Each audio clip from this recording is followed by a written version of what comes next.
Halo teman-teman, selamat datang di Sudut Koma, gue Nobi Kurniawan dan hari ini gue mau ngobrolin satu topik yang kayaknya nggak bisa lepas gitu dari dunia perbukuan, yaitu soal topik tuntutan membaca, atau lebih spesifiknya tuntutan jumlah bacaan. Kenapa gue pengen ngebahas topik satu ini? Karena gue berangkat dari kita yang sudah setengah jalan di tahun 2024 ini. Dan seperti biasa nih, bahkan sudah banyak konten-konten baik dari YouTube ataupun dari sosial media lainnya, Instagram, di mana booktuber ini atau bookstagram mungkin mulai ngobrolin dan tracking bacaan mereka so far selama tahun 2024 ini.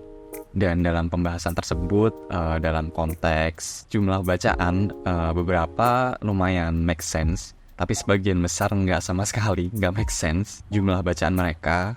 Ini dalam konteks kapasitas membaca gue ya, mungkin tiap orang akan beda-beda. Tapi ya, beberapa kali sempat gue lihat bahwa ada orang-orang yang selama setengah tahun pertama di tahun 2024 ini, mereka udah baca sekitar 50 buku. Bahkan udah ada yang nyampe angka 100 dan yang paling gila menurut gue adalah di angka 170-an. Itu how? Again, gue tahu kalau emang kapasitas membaca tiap orang beda-beda, tapi 170 itu impresif banget menurut gue. Nah, tapi yang pengen gue bahas kali ini, yang pengen gue obrolin adalah tentang bagaimana hal tersebut semacam ngasih kita sebuah tuntutan atau goal yang nggak terlihat gitu tentang jumlah bacaan kita. Nah, gue pengen bahas hal tersebut dari sudut pandang orang-orang yang sekiranya baru mulai untuk numbuhin habit baca, atau sekedar kayak gue yang emang kapasitas bacanya nggak secepat mereka, atau mungkin buat kalian yang overwhelmed gitu ya, ngelihat tumpukan bacaan mereka tadi. Ya, kalau kalian punya habit ataupun sudut pandang seperti tadi dan kebetulan video ini muncul di timeline kalian, kemudian kalian klik dan kalian tonton, well, selamat datang. Ini yang pengen gue obrolin di video kali ini. Gue akan bahas topik satu ini dalam 3 poin. Yang pertama adalah kaitan topik dengan habit baca. Yang kedua adalah kaitannya dengan statistik bacaan di Indonesia. Dan yang ketiga adalah kaitan antara topik dan para teman-teman yang bikin konten soal perbukuan. Oke, kita masuk aja langsung ke poin yang pertama tadi. Satu hal yang perlu kita tahu adalah habit baca setiap orang beda-beda. Ada yang emang sudah jadi necessity, sebuah kebutuhan gitu. Ada yang sekedar hobi, ataupun ada yang emang bener-bener baru mulai untuk bangun habit satu ini. Nah, beberapa orang tuh emang udah berhasil gitu untuk nungguin kebiasaan baca ini sebagai kebutuhan utama gitu. Persamaannya tuh kebutuhan mereka untuk membaca sama dengan kebutuhan mereka untuk makan. Jadi udah ngalir aja dan emang semacam gak ada tuntutan gitu buat mereka untuk membaca buku. Nah, satu hal yang penting menurut gue adalah kita gak bisa ngebandingin diri kita yang punya satu habit baca A dengan orang-orang yang punya habit baca B. Jadi kalau emang ya seperti tadi ada orang yang kebutuhan membacanya tuh udah kayak butuh makan gitu, it's good for them. Tapi kalau emang kita nggak bisa nungguin habit baca sampai sejauh itu, ya nggak apa-apa. Toh akses kita ke buku juga beda-beda tiap orangnya kan. Gue nggak akan bilang kalau akses untuk buku di Indonesia ini udah cukup baik, itu enggak. Yes, mungkin sudah cukup baik dari beberapa tahun yang lalu, tapi apakah sudah sempurna? Gue rasa enggak. Teman-teman yang selama 6 bulan pertama di tahun 2024 ini sudah baca 50 atau 100 atau bahkan 170 tadi, itu mereka mungkin dari kecil sudah punya akses yang cukup mudah terhadap buku.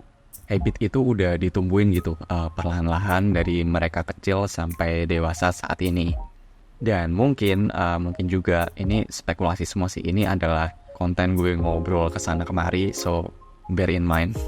Itu tadi, mungkin emang akses mereka terhadap buku dari kecil emang sudah cukup mudah.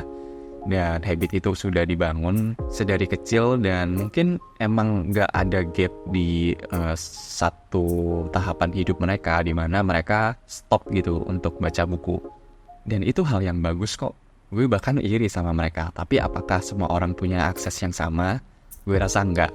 Jadi itu satu poin yang mungkin bisa diingat gitu kalau kita mulai ngebandingin jumlah bacaan kita ke teman-teman yang tadi. Kemudian untuk teman-teman yang habit bacanya tuh emang cuma sekedar hobi aja, yang pengen bikin kegiatan membaca ini sekasual mungkin lah, nggak yang ada tuntutan apapun. Sebenarnya kalian nggak perlu punya target bacaan sih, itu yang gue kurang suka sebenarnya.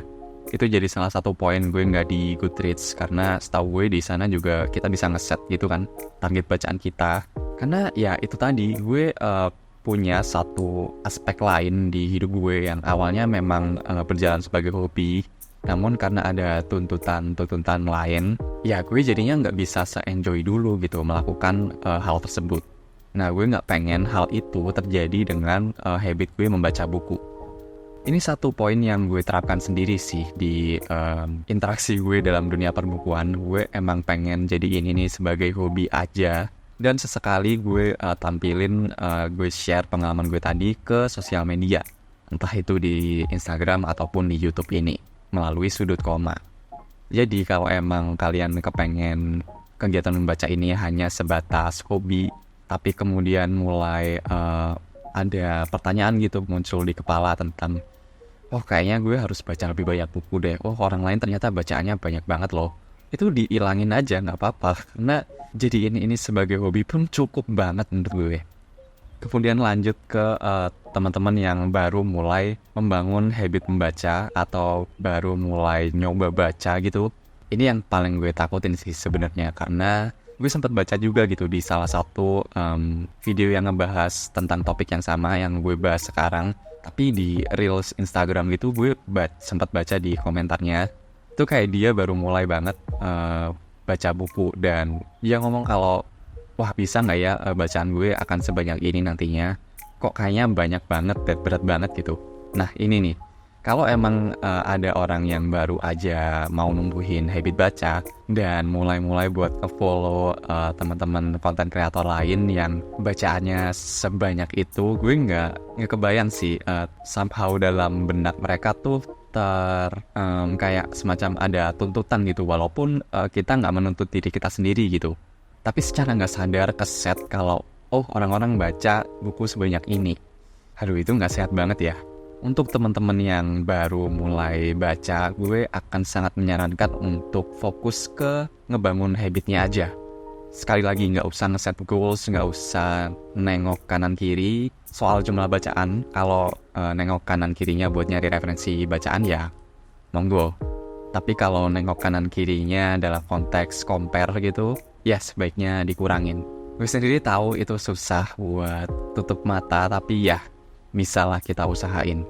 Kita fokus aja ke habit baca masing-masing, kita tumbuhin bareng, tingkatin bareng-bareng. Lambat nggak apa-apa, karena intinya emang yang penting kita baca. So ya, itu tadi untuk kaitannya dengan poin pertama.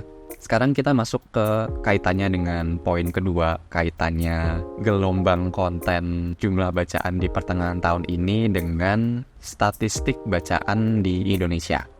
Mungkin beberapa di antara kalian pernah dengar atau pernah sekilas baca gitu tentang peringkat baca Indonesia yang nempatin urutan 60 sekian gitu dari 70-an kalau nggak salah. Gue harusnya riset sih, tapi well. Atau mungkin kalian pernah dengar juga yang data minat baca Indonesia yang dulu sempat di-share sama Kominfo kalau nggak salah dari datanya UNESCO. Kalau minat baca di Indonesia tuh cuma 0,001%. Jadi dari 1000 orang di Indonesia cuma 1 orang yang baca. Again, karena bodohnya gue nggak riset lagi sebelum take konten ini. Pastinya sekarang udah naik lah ya. Atau at least itu yang gue harapin. Yang jelas berdasarkan headline-headline yang pernah kita dengar sebelumnya, kalau kalian at least baca 2 buku atau 3 buku gitu setiap tahunnya, itu udah bagus banget gitu menurut gue ya. So, dengan kalian membaca, walaupun mungkin lambat, walaupun mungkin lama, walaupun mungkin tumpukan bacaan kalian selama 6 bulan ke belakang, itu jauh-jauh lebih tipis, jauh-jauh lebih sedikit daripada teman-teman lainnya. Kalau kita tarik mundur tuh, habit membaca kalian sudah jauh lebih baik daripada kebanyakan orang di Indonesia gitu. Karena secara nggak sadar kalian udah ngebantu buat naikin angka-angka tadi. Tapi seriusan sih, harusnya gue ngecek lagi setelah bikin video ini. Mudah-mudahan sih Indonesia naik ya di tahun 2024 ini. So ya, itu tadi untuk kaitannya antara topik yang gue obrolin hari ini dengan poin kedua tentang statistik bacaan di Indonesia. Yang ketiga adalah kaitannya dengan teman-teman yang bikin konten perbukuan kayak gue. Nah, sebenarnya gue bikin konten satu ini tuh gara-gara lihat satu reels. Ini bookstagrammer luar sih. Gue lupa siapa, tapi yang jelas dia ngerasa kalau sebagai konten kreator dunia perbukuan, dia sempet ada ngerasa kayak ketinggalan gitu, kayak ya sekali lagi overwhelmed, dan ngelihat teman-teman lainnya yang punya tumpukan bacaan yang udah banyak banget walaupun baru 6 bulan pertama di tahun ini, itu secara nggak langsung ngeset goals atau tuntutan lebih. Oh, mungkin gara-gara gue sebagai content creator, gue emang harusnya baca jauh lebih banyak buku daripada yang udah gue baca gitu. Harusnya gue udah nyusul teman-teman gue lainnya yang ya sekali lagi bacaannya udah 50, 100 lebih. Dan sayangnya di sini adalah itu jadi satu hal yang gak sehat gitu buat diri dia. Walaupun sebenarnya bacaan dia selama setengah tahun awal ini udah cukup banyak gitu menurut gue. Tapi dia juga ngomong itu adalah imbas dari tuntutan-tuntutan tadi gitu.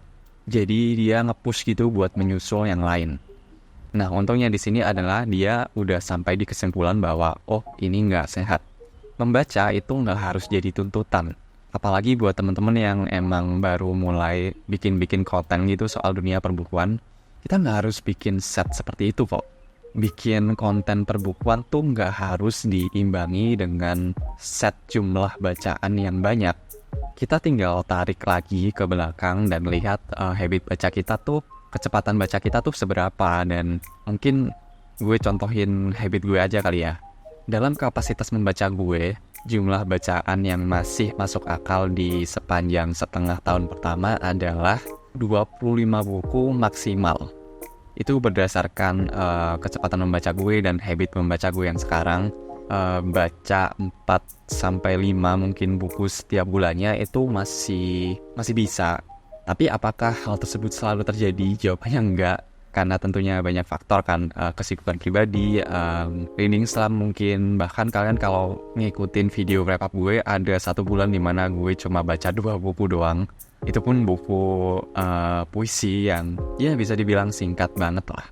Tapi kalau memang mood baca nggak naik turun, menurut gue akan sangat make sense gitu untuk baca sekitar 4-5 buku di tiap bulannya.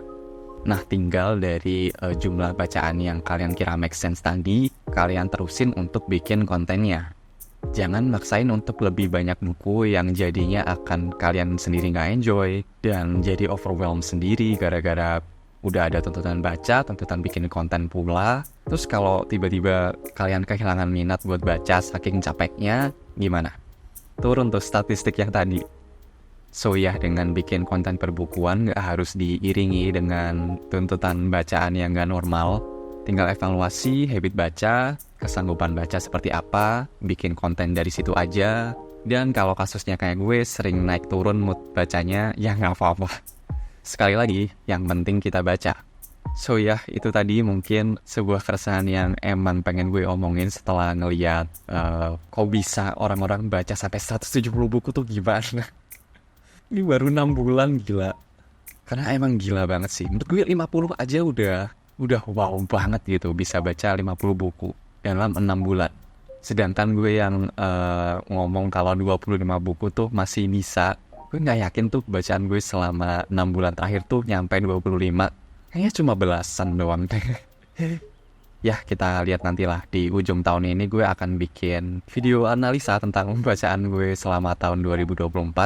Jadi ditungguin aja. So ya, mungkin itu aja.